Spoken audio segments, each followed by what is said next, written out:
സംഭവം എന്താണെന്ന് വെച്ച് കഴിഞ്ഞാൽ നമ്മുടെ സിജോയും ജാസ്മിൻ്റെ ഫാദറും കൂടി സംസാരിക്കുന്ന ഒരു കോൺവെർസേഷൻ. അതിനകത്ത് ഓഫ് കോഴ്സ് അതിപ്പോൾ നമ്മുടെ പാരൻസ് എല്ലാവരും അങ്ങനെ തന്നെ ആയിരിക്കും, വിളിപ്പിക്കും, നമ്മളെ മാക്സിമം വിളിപ്പിക്കാൻ ശ്രമിക്കും. ഇപ്പോൾ ടീച്ചേഴ്സിൻ്റെ അടുത്താണെങ്കിലും എല്ലാവരുടെ അടുത്താണെങ്കിലും ആരെങ്കിലും പറയുമ്പോൾ ഒരു വിളിപ്പിക്കലുണ്ട്. അപ്പം പുള്ളി അവിടെ ഇങ്ങനെ വിളിപ്പിക്കുന്നുണ്ട്, കാരണം ജാസ്മിൻ അങ്ങനെയാണ്, ജാസ്മിൻ ഇങ്ങനെയാണ്, ഒന്ന് തല്ലിക്കഴിഞ്ഞാൽ ശരിയാവും, ആ രീതിയിലുള്ള കുറേ കാര്യങ്ങൾ സംസാരിക്കുകയൊക്കെ ചെയ്ത് വിളിപ്പിച്ചുകൊണ്ടിരിക്കുമ്പോൾ സിജോ പറഞ്ഞൊരു കാര്യം പോയിൻ്റാണ്. Yes, after all it's A game ആയിക്കോട്ടെ, എന്തും ആയിക്കോട്ടെ, നമ്മൾ ചെയ്യുന്ന സംഭവങ്ങൾ പാരൻസിനെ എഫക്റ്റ് ആവാത്ത രീതിയിൽ വേണം ഗെയിം കളിക്കാൻ. ബിഗ് ബോസ് എന്ന് പറയുന്നത് പ്യുവർലി ഒരു മെൻ്റൽ ഗെയിമാണ്, മൈൻഡ് ഗെയിമാണ്. ലൈക്ക് ഒരുപാട് പ്രേക്ഷകർക്ക് ഇൻവോൾവ് ചെയ്യാൻ സ്പേസ് ഉള്ള ഒരു സംഭവമാണ്. അപ്പോൾ അഭിപ്രായങ്ങൾ പറയാനും, കാരണം 19-20 കണ്ടസ്റ്റൻസ് ഉണ്ട്. ഇപ്പോൾ 20 കണ്ടസ്റ്റൻസിൻ്റെ ക്യാരക്ടേഴ്സ് വൈസ് ആണെങ്കിലും ഗെയിം വൈസ് ആണെങ്കിലും വാദോരാതെ ഒരുപാട് കാര്യങ്ങൾ സംസാരിക്കാനും മിസ്അണ്ടർസ്റ്റാൻഡ് ചെയ്യാനും, ഞാൻ പറഞ്ഞ മാതിരി എഡിറ്റഡ് ഷോ ആണ്. സോ എന്താണെങ്കിലും അത് പാരൻസിനെ എഫക്റ്റ് ചെയ്യാത്ത രീതിയിൽ കാര്യങ്ങൾ ചെയ്യണം എന്ന് സിജോ പറഞ്ഞപ്പോൾ വാപ്പ പറയുന്നുണ്ടായിരുന്നു.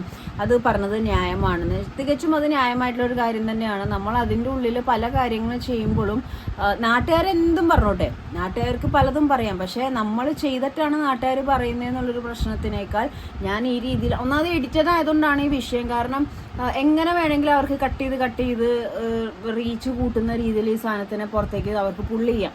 അപ്പോൾ ആ ഒരു സാഹചര്യത്തിൽ കൂടെ പോയിക്കൊണ്ടിരിക്കുമ്പം എന്ത് ചെയ്താലും അത് വീട്ടിൽ കുടുംബത്തിൽ അച്ഛനും അമ്മയും ഹേർട്ടാവാത്ത രീതിയിൽ, പിന്നെ ഈവൻ അവർക്കും അറിയാം ഇത് സോഷ്യൽ മീഡിയ ആണ്, ഇവിടെ ഇങ്ങനെയാണ് കാര്യങ്ങൾ ഉണ്ടാവുന്നത്.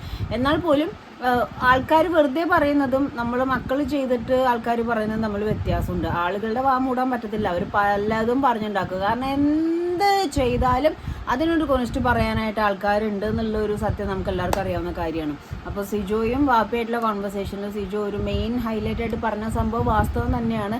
നമ്മൾ എന്ത് ചെയ്താലും, ഈവൻ ഞാൻ പല സമയത്തും കമൻ്റ് ഇടുമ്പോൾ ഞാൻ പറയാറുണ്ട്, നിങ്ങൾ ഇങ്ങനെ കമൻ്റ് ഇട്ടിട്ട് എന്തെങ്കിലും കയറി റിയാക്ട് ചെയ്താൽ ഇതിലൊന്നും ബന്ധമില്ലാത്ത, ഇതിനെ പറ്റിയിട്ട് ഒന്നും അറിയാത്ത നിങ്ങളുടെ പാരൻസ് വരെ ഇതിൻ്റെ പുറകെ തൂങ്ങേണ്ട വരുമ്പോൾ, അല്ലെങ്കിൽ അവർക്ക് നിങ്ങൾക്ക് വേണ്ടി മറ്റൊരാളോട് മാപ്പ് ചോദിക്കേണ്ട അവസ്ഥ വരുമ്പോഴൊക്കെ എന്തൊരു സങ്കടമായിട്ടുള്ള കാര്യമാണല്ലേ. അപ്പോൾ എന്ത് ചെയ്യുമ്പോഴും നമ്മുടെ പാരൻസിനെ ഓർത്ത് ചെയ്യുക, അവരെ ഹാപ്പി ആക്കാൻ നോക്കുക. നിങ്ങൾ ചെയ്യുന്ന പ്രശ്നങ്ങൾക്ക് അനാവശ്യ വള്ളികൾ അവർക്ക് കൊടുക്കാതിരിക്കുക.